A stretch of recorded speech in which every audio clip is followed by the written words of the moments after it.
Perry Como broke Hollywood's most dangerous rule. He became a legend without breaking any rules at all. In an industry that thrived on beautiful disasters and manufactured drama, the Italian barber's son from Pennsylvania committed the ultimate act of rebellion. He succeeded through niceness.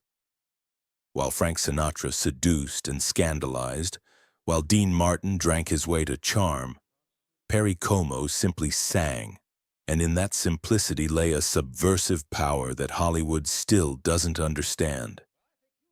This was not passive goodness but aggressive decency, weaponized kindness that proved more lasting than any tabloid headline.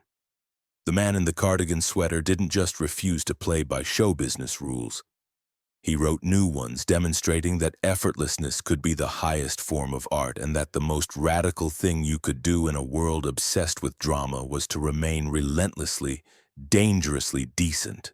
But what did it cost Perry Como to become America's nice guy? Behind the gentle smile and the perfect marriage lay a more complex question. In an industry that sells personality as product, what happens when your personality is so genuinely pleasant that it becomes invisible? The mathematics of his career defy every principle of entertainment logic. 47 years without scandal, 100 million records sold without controversy, 5 Emmy Awards earned through excellence rather than exhibition. This is the story of the most successful rebel in entertainment history.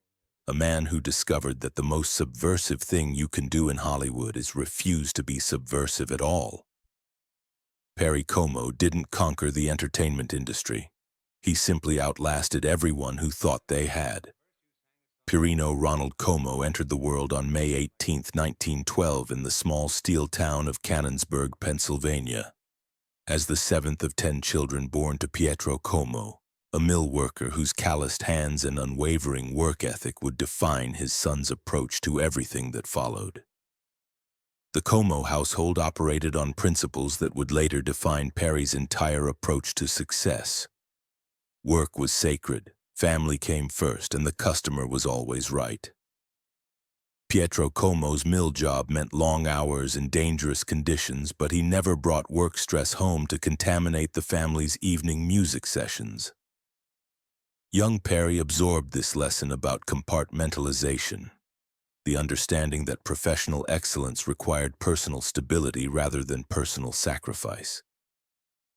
The barbershop where Perry learned his first trade was more than a business.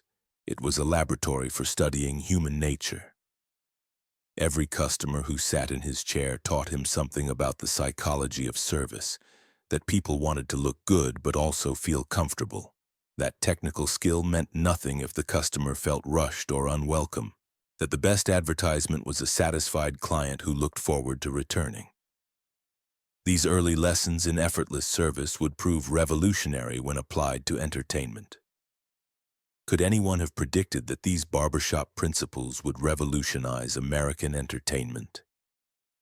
The teenage Perry, who perfected the invisible skill of cutting hair, was unknowingly developing the philosophy that would make him dangerous to every conventional assumption about how stars were supposed to behave. He was learning that true mastery meant the customer never noticed the effort involved. The transition from neighborhood barber to regional entertainer revealed the first glimpse of Perry's subversive approach to ambition. Unlike performers who desperately sought any opportunity to perform, Perry had to be convinced to leave the security of his barbershop chair. This reluctance to abandon stability for possibility would characterize his entire career. Every advancement came through others recognizing his value rather than through his own aggressive self-promotion. The decision to join Freddie Carlone's band represented Perry Como's first act of controlled rebellion. Choosing potential over security, artistry over safety, but only after ensuring that the choice was reversible if the experiment failed. This calculated risk-taking would become his signature approach to career decisions.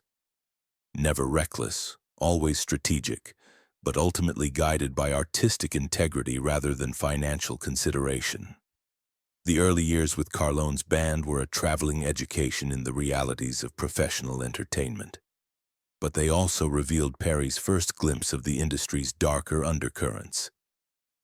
He watched talented musicians destroy themselves through alcohol and drugs, saw how the constant pressure to perform could erode personal relationships, and observed the way that success often came at the cost of everything that made success meaningful. During this period, Perry also met Roselle Belline, the young woman who would become his wife and lifelong anchor. Their courtship was conducted in stolen moments between performances, in letters written from different cities, through a relationship that survived the peculiar challenges of loving someone whose work required constant travel and public attention. Their engagement was Perry's declaration that he would not sacrifice personal stability for career advancement, a radical position in an industry that typically demanded total dedication. The decision to marry Roselle in 1933, before his career was established, revealed Perry's understanding that personal happiness was not something to be postponed until professional success was achieved. This prioritization of family over fame would become a defining characteristic of his entire career, setting him apart from contemporaries who viewed relationships as obstacles to ambition. The transition from regional performer to national possibility came when Ted Weems's orchestra discovered Perry through Freddie Carlone. The late 1930s with Ted Weems exposed Perry to the machinery of big-time entertainment. Radio broadcasts that reached millions of listeners, recording sessions where technical precision mattered more than live energy, coast-to-coast tours that revealed both the possibilities and the pressures of national fame. These observations taught Perry that the entertainment industry was fundamentally predatory, designed to extract maximum value from talent while providing minimal support for the human beings who possessed that talent. He saw performers who had achieved everything they thought they wanted only to discover that success had cost them everything that actually mattered. This education in the industry's psychological costs would prove invaluable when Perry faced his own career decisions. The 1943 contract that RCA Victor offered Perry Como represented more than a recording deal. It was an invitation to revolutionize popular music through the radical strategy of making excellence look effortless. The executives at RCA weren't seeking the next dramatic personality to dominate headlines. They were looking for someone who could provide what war-weary America desperately needed: consistency, warmth, and the kind of reliable comfort that could survive changing fashions. Perry's early recordings revealed his most subversive talent, the ability to make technical perfection sound like casual conversation. Till the End of Time became a hit not because Perry overwhelmed listeners with vocal gymnastics, but because he convinced them he was singing directly to them personally in their own living rooms. This intimacy through distance would become his signature weapon against the show business convention that bigger was always better. The success of these recordings established Perry as something unprecedented, a major star who seemed genuinely surprised by his own fame. While other crooners cultivated images of sophisticated worldliness, Perry maintained the demeanor of a man who still couldn't quite believe people paid him to sing. This apparent modesty was actually sophisticated psychology. Audiences trusted him because he seemed to need their approval rather than expect their worship. Perry's approach to recording revealed his understanding that the studio was not just a place to capture performances, but a laboratory for perfecting the illusion of effortlessness. Each session required hours of meticulous preparation to achieve the casual spontaneity that became his trademark. The simple vocal style that made his recording so appealing actually demanded extraordinary technical control.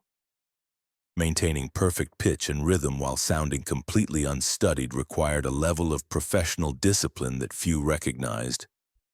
The vocal techniques Perry developed during this period would influence popular music for decades. His use of microphone intimacy, the way he could project warmth and personality through electronic reproduction, his ability to make millions of listeners feel as if he were singing directly to them personally.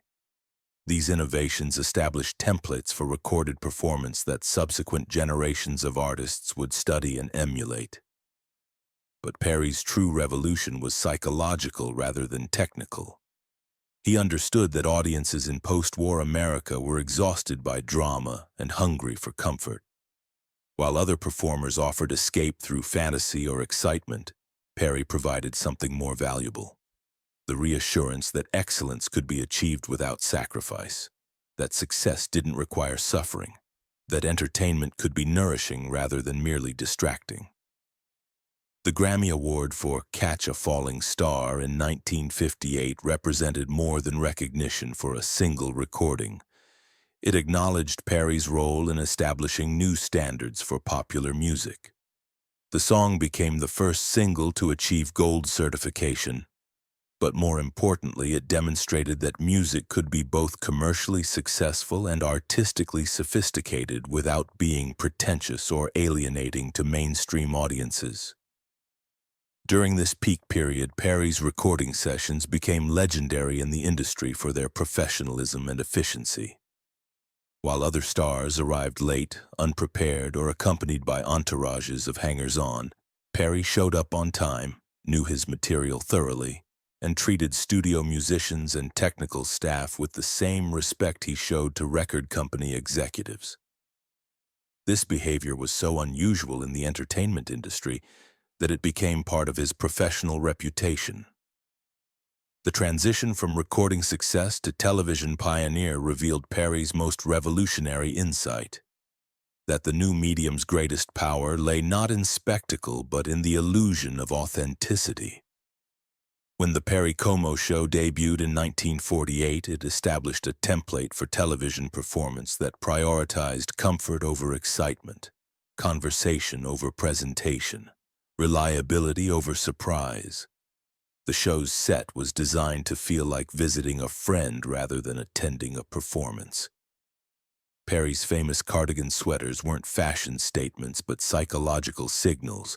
They told viewers that this was their neighbor who happened to sing beautifully, not a distant star condescending to entertain them. The furniture looked comfortable enough to actually sit in. The lighting was warm rather than dramatic, and Perry moved through the space as if he owned it rather than performed in it. Behind the apparent simplicity of Perry's television persona lay sophisticated calculations about audience psychology and media effectiveness. The Cardigan sweaters weren't just comfortable clothing but strategic choices that signaled approachability rather than distance. The relaxed posture and conversational tone required careful choreography to appear natural while accommodating the technical demands of live television production. The illusion of spontaneity actually demanded exhaustive preparation and rehearsal. The Christmas specials that became annual traditions demonstrated Perry's understanding of how to become culturally essential rather than merely popular.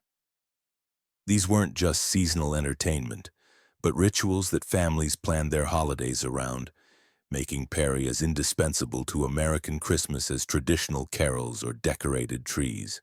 He had achieved the ultimate entertainment goal, becoming so associated with comfort and tradition that his absence would feel like loss rather than merely missing a show. The production values Perry demanded for these specials established new standards for television holiday programming. Unlike variety shows that relied on glittery spectacle and celebrity cameos, Perry's Christmas programs emphasized intimate performance and genuine emotion. The sets were designed to evoke family gatherings rather than Las Vegas revues.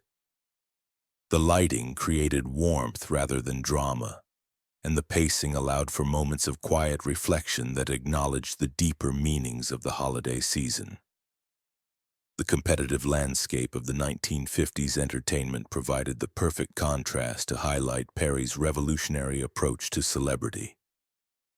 While Frank Sinatra courted controversy and cultivated an image of dangerous sophistication, while Elvis Presley shocked parents and thrilled teenagers through provocative performances, Perry Como achieved comparable commercial success through the opposite strategy: reassurance rather than rebellion, comfort rather than confrontation. This contrast became most apparent during the cultural upheavals of the late 1950s and early 1960s. As rock and roll challenged established musical conventions and generational conflicts erupted over changing social values, Perry remained committed to the principles that had made him successful. His refusal to chase youth audiences or adapt his style to match contemporary trends represented a form of artistic courage that few recognized at the time. The cultural shifts of the 1960s presented Perry Como with his greatest professional challenge. How do you maintain relevance when your greatest strength becomes your greatest liability?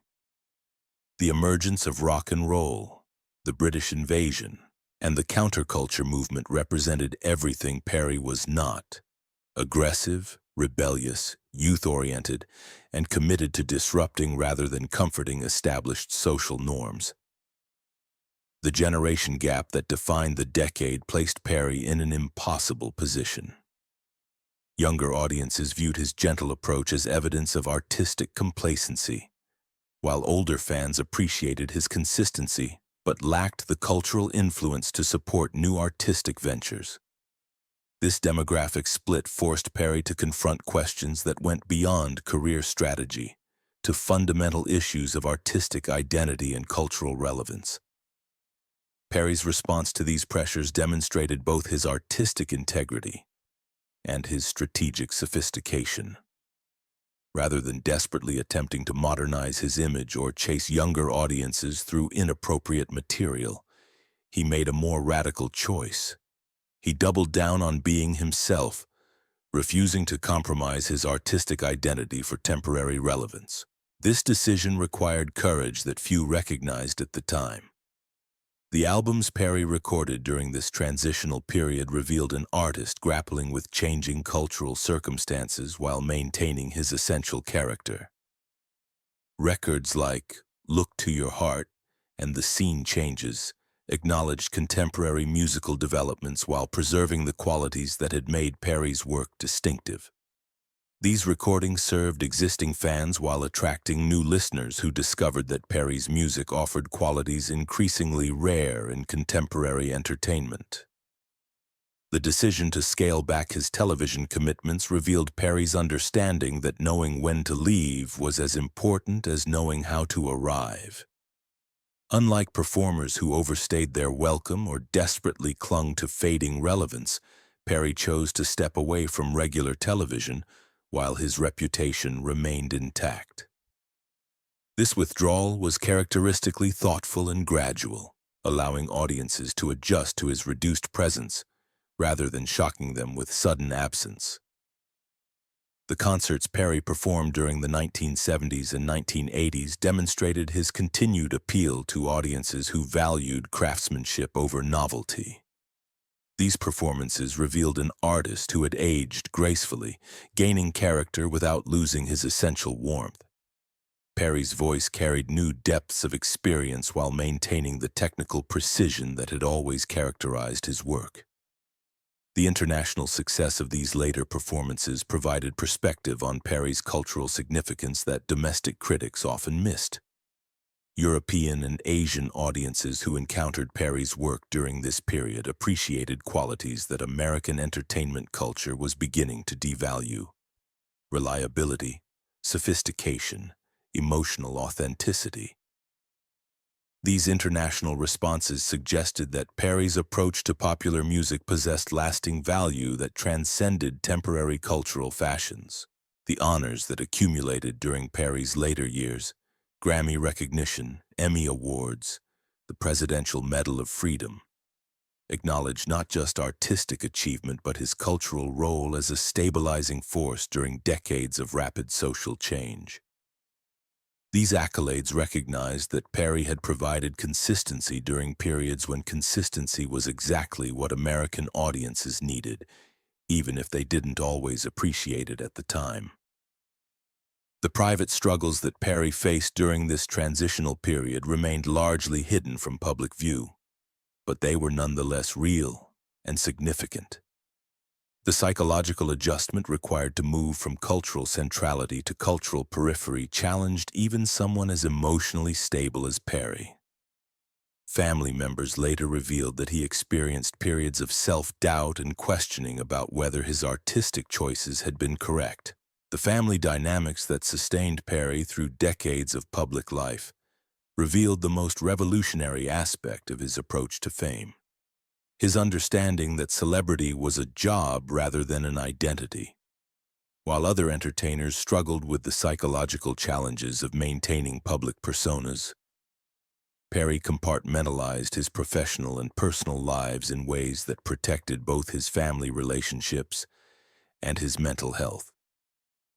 Roselle Como's role in this success was fundamental but largely invisible to public view.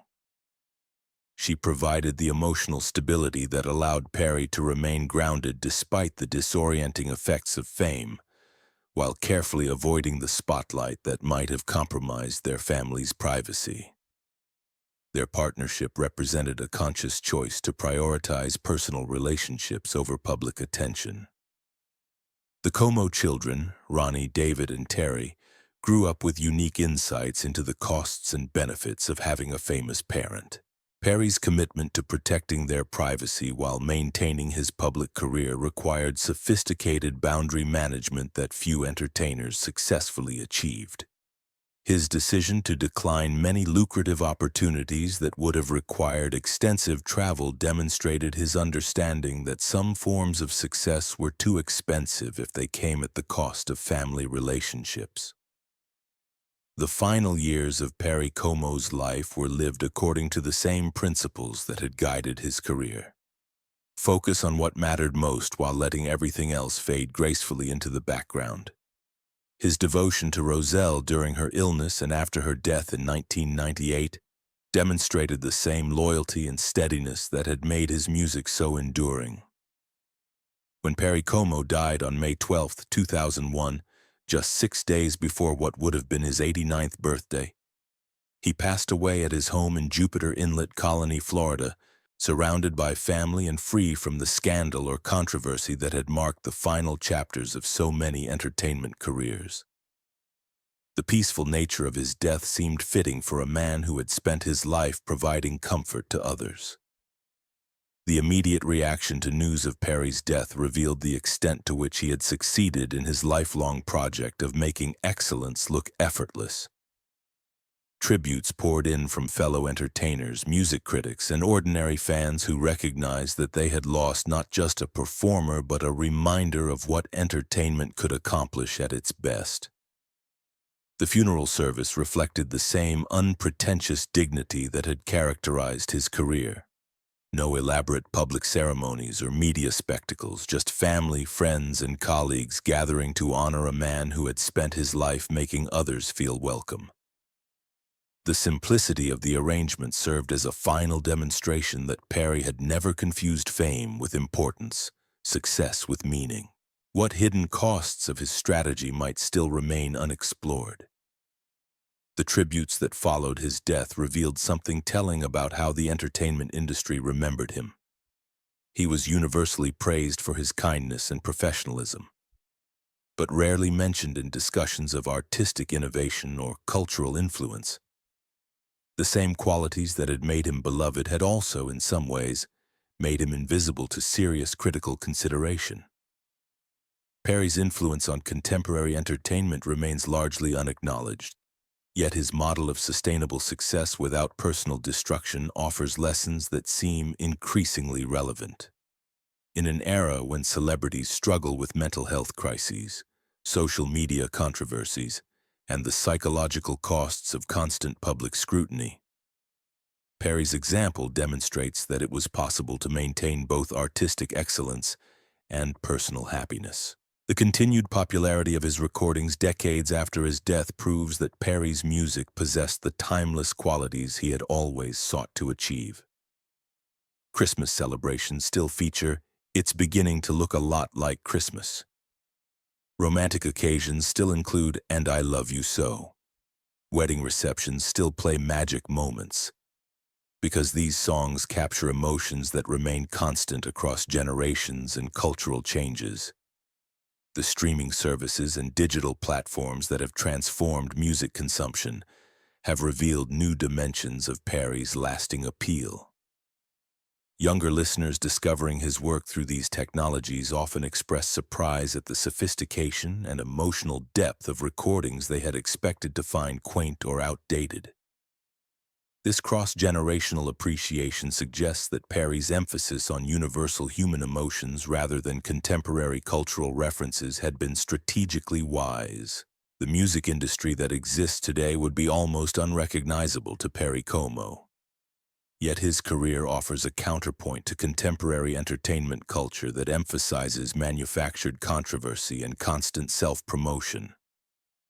He proved that authenticity could be more compelling than artifice, that consistency could create deeper audience connections than novelty, that serving others could be more fulfilling than demanding attention. His legacy extends beyond music into questions about what constitutes success in public life. Perry Como achieved everything that entertainers typically pursue: commercial success, critical recognition, cultural influence, financial security, while maintaining the same marriage, the same values, and the same essential character throughout his career. He demonstrated that fame didn't have to corrupt, that success didn't require personal sacrifice. The working relationships Perry cultivated throughout his career revealed another dimension of his revolutionary approach to entertainment. His understanding that sustainable success required treating everyone involved in the creative process as essential collaborators rather than expendable resources. From recording engineers to costume designers, from backup musicians to television crew members, Perry developed a reputation for professional courtesy that was so unusual in the entertainment industry that it became part of his brand identity. This approach extended beyond mere politeness to sophisticated understanding of creative psychology. Perry recognized that the best performances emerged from environments where everyone felt valued and respected, where technical staff could contribute their expertise without fear of ego-driven interference, where collaboration enhanced rather than threatened artistic vision. The musicians who worked with Perry throughout his career often spoke of sessions that felt more like family gatherings than commercial enterprises. The technical innovations that Perry pioneered during his television years had lasting impact on broadcasting standards and audience expectations. His insistence on warm, intimate lighting that flattered guests and made audiences feel welcome challenged the stark, dramatic approaches that characterized most variety programming. The sound engineering standards he demanded, which prioritized vocal clarity over instrumental showmanship, influenced how television handled musical performance for decades.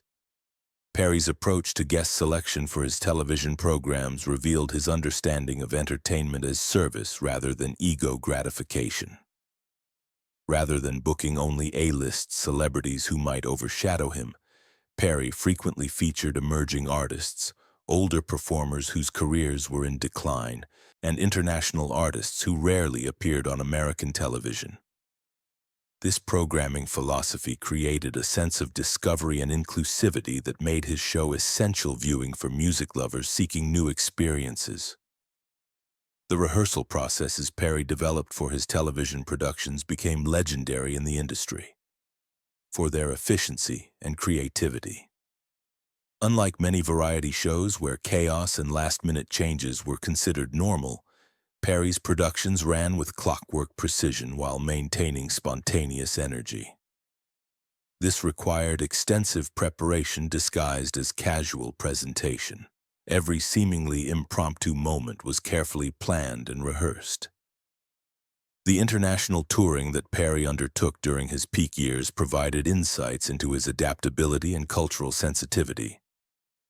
Performing in venues from London's Palladium to Sydney's Opera House, Perry demonstrated his ability to connect with audiences across cultural and linguistic barriers, while maintaining his essential artistic identity. These performances often required subtle adjustments to material and presentation style without compromising the core qualities that made his work distinctive. The corporate relationships Perry maintained throughout his career reflected his understanding that entertainment was both art and business. requiring equal attention to creative and commercial considerations. His partnerships with sponsors, record labels, and broadcast networks were characterized by mutual respect and long-term thinking rather than short-term maximization of profits. This approach created stability that allowed for artistic risk-taking within commercially viable frameworks. The mentorship Perry provided to younger performers was typically conducted behind the scenes, away from publicity that might have created appearance of self-promotion. Singers who worked with Perry during his peak years often spoke of receiving career advice, technical guidance, and emotional support that proved invaluable during their own professional development. This generosity with knowledge and experience represented another form of service that characterized Perry's approach to his role in the entertainment community.